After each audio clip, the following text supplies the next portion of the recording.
The church bells tolled, but they couldn't drown out the scream of memories in Eli's head.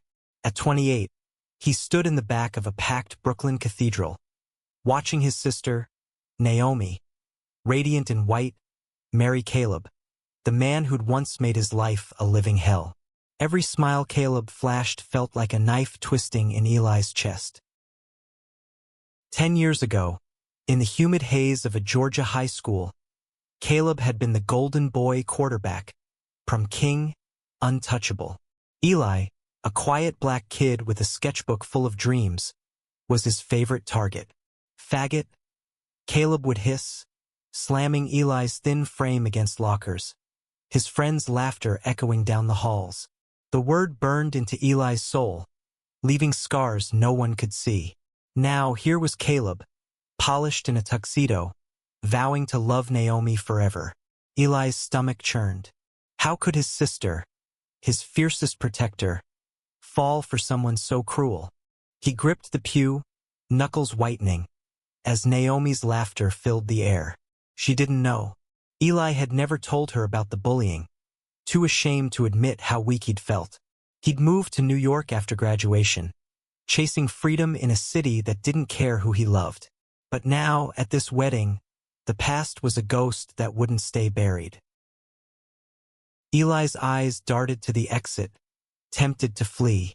But then he saw Javier, his boyfriend, sitting a few rows ahead, his warm brown eyes catching Eli's with a silent "You've got this."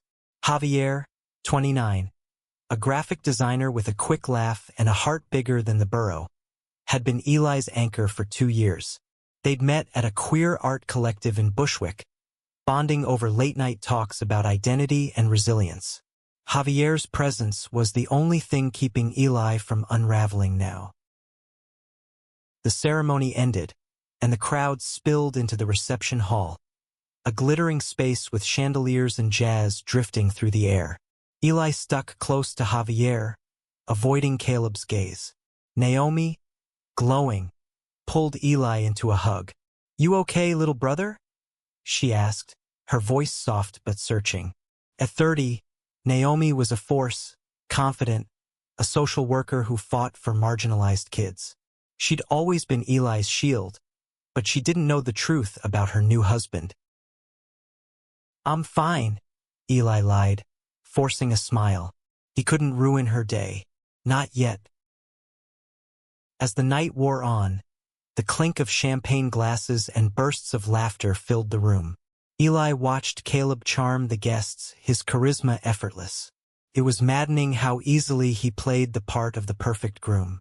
Javier squeezed Eli's hand under the table, sensing his tension.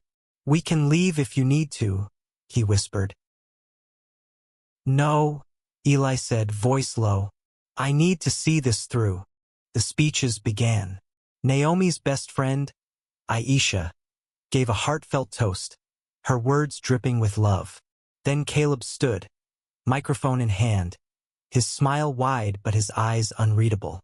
Eli's heart pounded. He hadn't planned to confront Caleb. Not here, not ever. But something about the way Caleb's gaze flickered toward him, just for a moment, set his nerves on edge.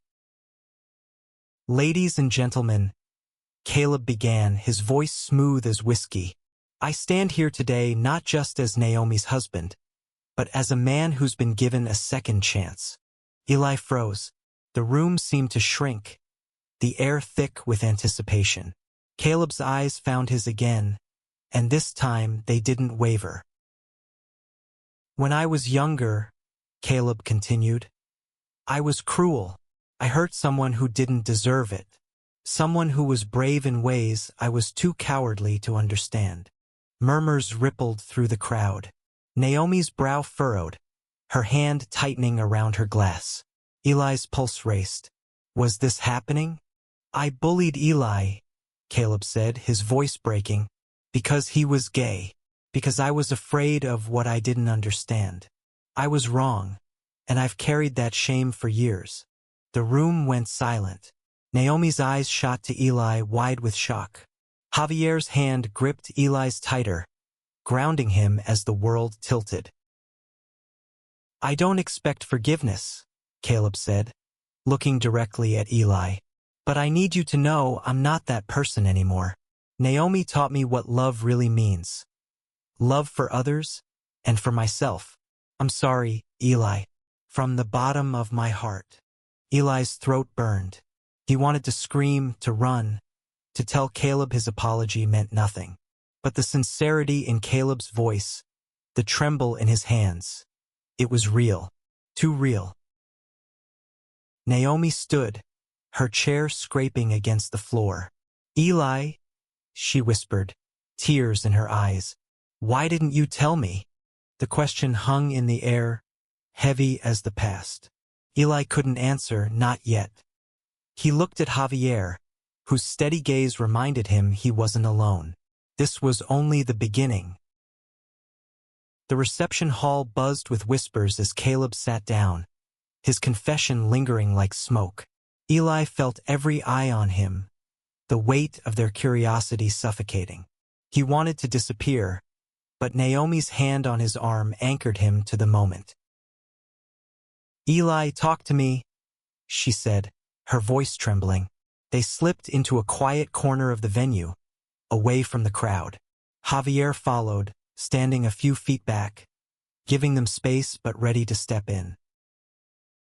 I didn't want you to know, Eli admitted, his voice barely above a whisper. You were always so strong, Naomi. I didn't want you to see me as broken. Broken. Naomi's eyes flashed with pain. Eli, you're my brother. I would have fought for you. I would have. She stopped, her gaze shifting to Caleb, who was now surrounded by confused relatives. I can't believe he kept this from me. Eli's chest tightened. I didn't want to ruin your happiness. You love him. Naomi shook her head, tears spilling. I love you. If I'd known. The words trailed off, and Eli felt the familiar sting of guilt. He'd spent years protecting Naomi from his pain, but now it was spilling out, raw and unstoppable. Javier stepped closer, his voice gentle. Eli, you don't have to carry this alone anymore. Eli nodded, but the weight of Caleb's apology still pressed against him. Was it enough? Could it ever be? Back at their table, the night continued, but the mood had shifted. Guests stole glances at Eli, their whispers a low hum. Caleb approached, hesitant, his face pale. Can we talk? He asked.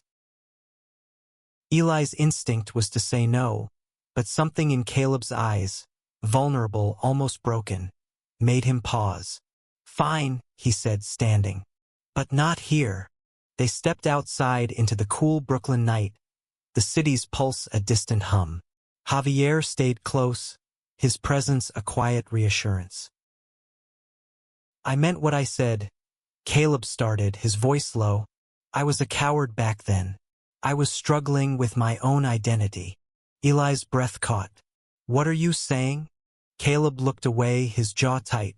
I wasn't just bullying you to fit in. I was scared. Scared of what I felt, of who I might be.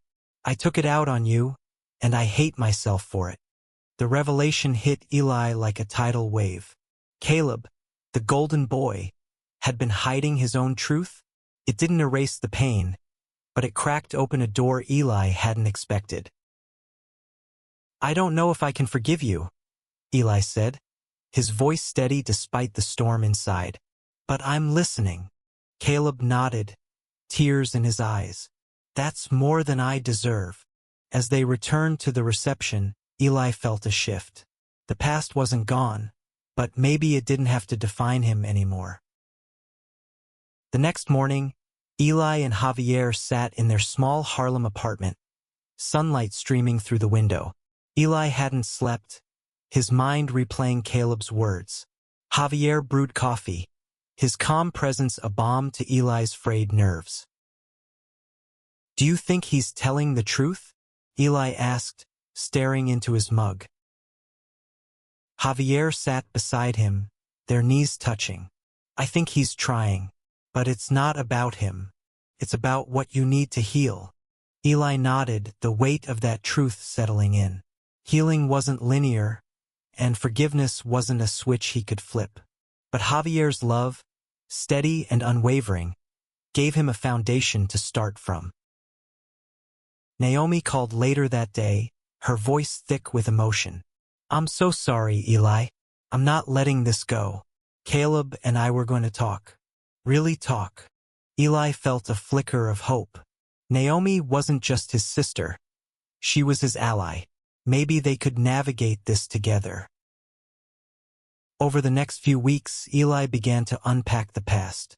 He and Javier attended a support group for queer survivors of bullying, where Eli shared his story for the first time. The words felt heavy, but speaking them lightened the load. Caleb reached out, asking to meet again, and Eli agreed. Not for Caleb, but for himself. In a quiet coffee shop in the East Village, Caleb shared more about his journey. He'd come out as bisexual to Naomi after years of denial, and she'd stood by him, pushing him to confront his past. It wasn't a neat redemption story, but it was real. Eli didn't forgive Caleb that day or the next, but he started to see him not as the bully, but as a man trying to make amends.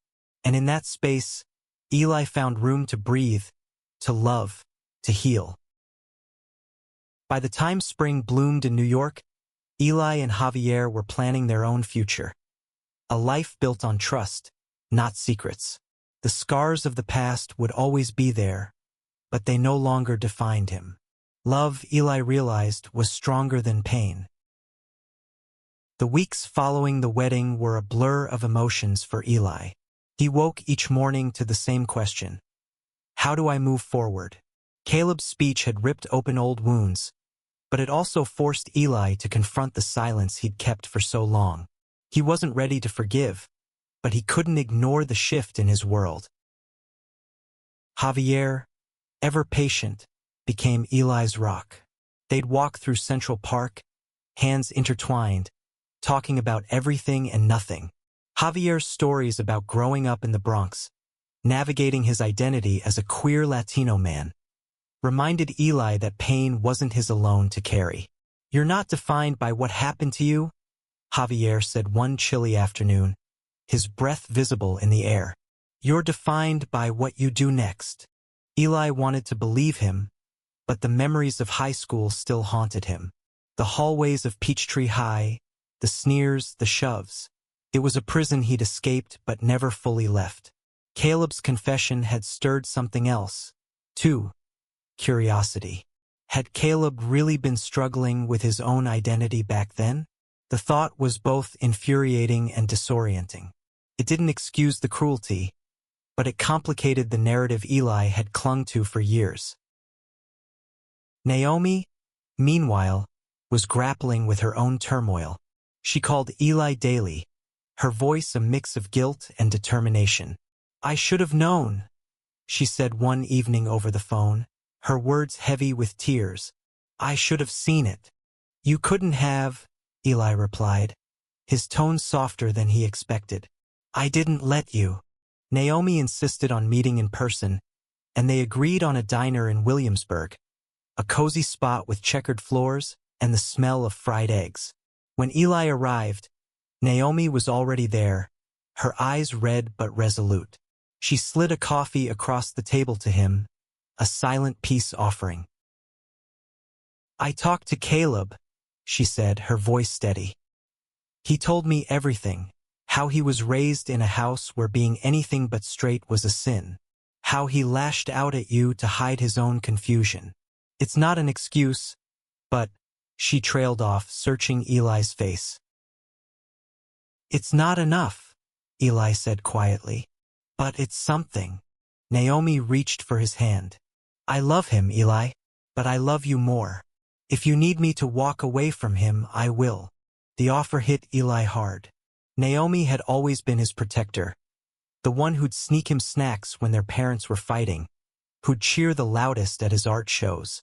The idea of her sacrificing her marriage for him was too much. "No," he said, his voice firm. "This isn't about you choosing sides. It's about figuring out what's true now." They sat in silence for a moment, the clatter of dishes filling the space. Naomi's love was a lifeline, but Eli knew he had to face Caleb himself. Not for Caleb's sake, but for his own. A week later, Eli agreed to meet Caleb at a small park in Dumbo, the Manhattan skyline shimmering across the river. Javier came along, standing a few paces away, his presence a quiet strength. Caleb looked different in the daylight, less like the polished groom, more like a man carrying a weight. His blonde hair was slightly disheveled, his blue eyes tired. "I don't expect you to trust me," Caleb said, his voice low, "but I need you to know I'm trying to make things right." Eli crossed his arms, the river breeze cool against his skin. "Why now? Why say it at the wedding?" Caleb exhaled, looking out at the water. "Because I saw you there with Javier. You looked happy, strong. It hit me how much I'd taken from you. I couldn't stay silent anymore." Eli's chest tightened. He wanted to lash out, to tell Caleb his guilt didn't erase the years of pain. But something held him back. Maybe it was Javier's steady gaze, or the way Caleb's hands trembled as he spoke. "I was a mess back then," Caleb continued. "My dad, he'd drill into me that being gay was wrong. I was terrified of what I felt, so I turned it into anger. You were an easy target." "Easy?" Eli's voice was sharp. "You made my life hell, Caleb. You don't get to call that easy." Caleb flinched, but he didn't look away. "You're right. I was a coward. I'm still figuring out who I am, but I know I owe you more than words." Eli didn't respond. He didn't know how to.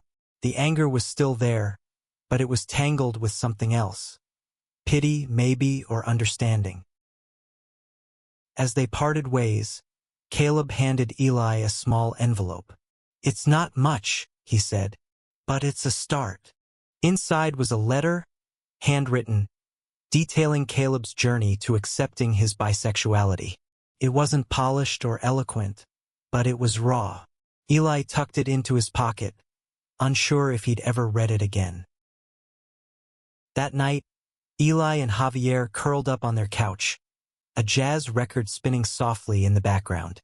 Eli told Javier about the meeting, his voice heavy with the weight of it all. "Do you think people can change?" Eli asked, his head resting on Javier's shoulder.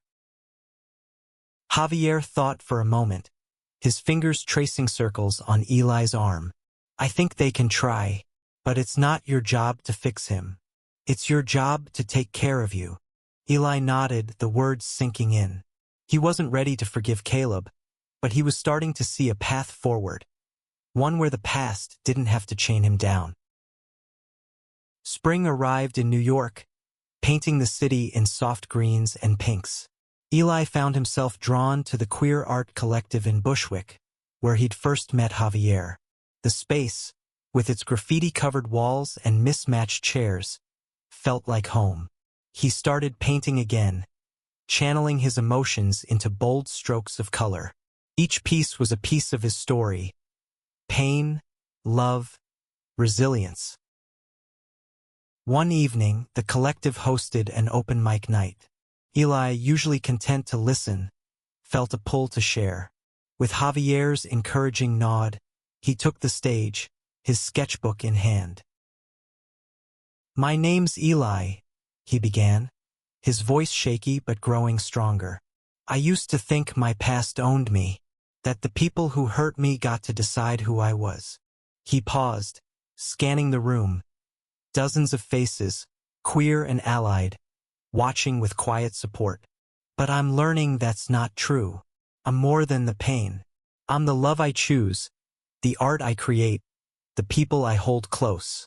The room erupted in applause, and Javier's proud smile lit up the space.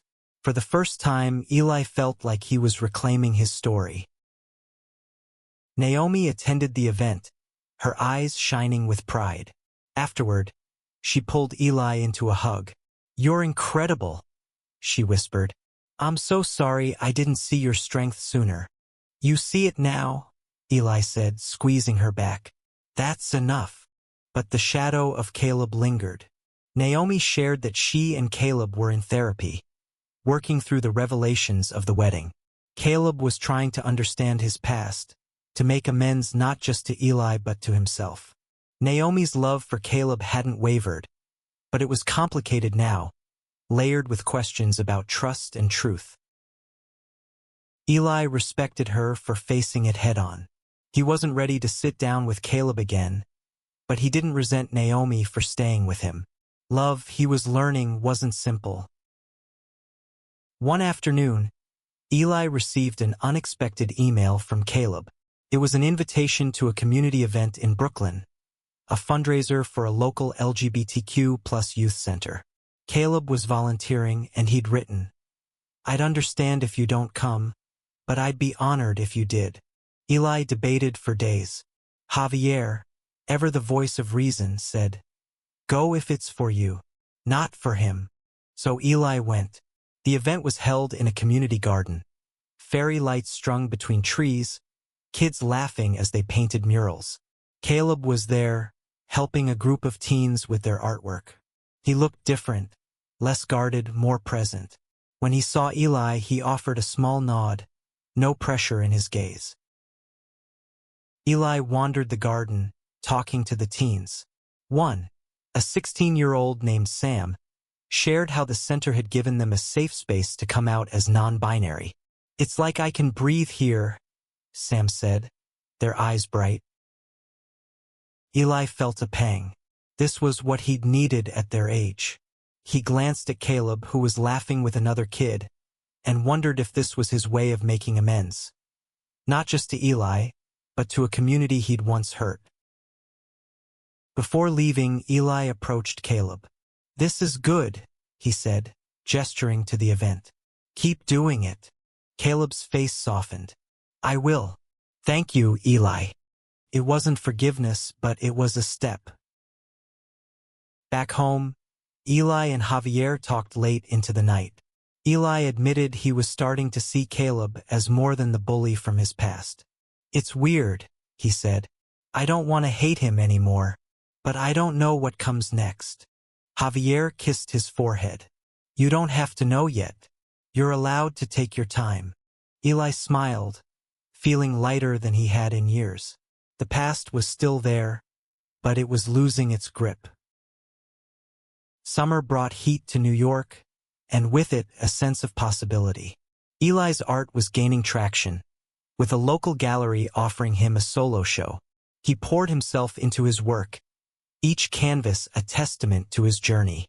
Javier helped him curate the pieces, their evenings filled with laughter and debates over color palettes. Naomi visited often, her presence a reminder of their unbreakable bond. She shared updates about her life with Caleb, who was still volunteering at the youth center. "He's trying, Eli," she said one day, her voice cautious. "He's not perfect, but he's showing up." Eli nodded, unsure how to feel. He didn't want to carry the anger anymore, but trust was harder to build. One evening, Javier surprised Eli with tickets to a rooftop jazz concert in Manhattan. The city sparkled below, and as the music swelled, Javier pulled Eli close. "I'm proud of you," he whispered. "You're stronger than you know." Eli's heart swelled. Javier's love was a constant, a reminder that he was enough. The gallery show was a success, with Eli's paintings drawing a crowd of strangers and friends. Naomi and Caleb attended, and for the first time, Eli didn't feel the urge to run when he saw Caleb. They exchanged a few words, simple, polite, but real. Afterward, Eli and Javier walked home through the city, the night alive with possibility. "I think I'm ready to let go," Eli said, his voice steady. "Not for Caleb. For me." Javier squeezed his hand. "That's what healing looks like." Fall arrived, and with it a sense of closure. Eli and Caleb met one last time at the same Dumbo Park. Caleb shared more about his work with the youth center, his voice filled with purpose.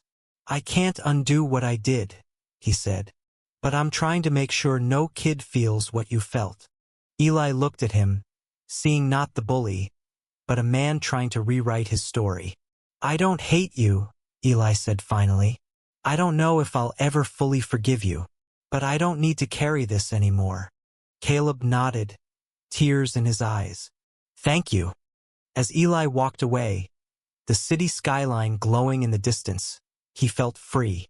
The past would always be part of him, but it no longer defined him. By winter, Eli's life felt like a new chapter. His art career was thriving, with galleries across the city showcasing his work. Javier proposed on a snowy evening in Central Park, under the same cherry blossom trees from their early days. Eli said yes, tears mixing with snowflakes, his heart full. Naomi and Caleb attended the engagement party, a small gathering in a cozy Brooklyn loft. Naomi pulled Eli aside, her eyes shining. "You deserve this happiness," she said. "I'm so proud of you." Eli hugged her, feeling the weight of their shared history. "We're okay," he said. "All of us." Caleb approached later, offering a quiet congratulations. There was no tension, just a mutual understanding that they were building something new. Not friendship, but respect. Eli's story wasn't just about surviving pain. It was about choosing love. Love for Javier, for Naomi, for himself. The scars of his past would always be there, but they were part of a larger canvas. One painted with resilience, hope, and the courage to heal. As he and Javier planned their wedding, Eli knew the future wasn't perfect. But it was his, and he was ready to live it fully.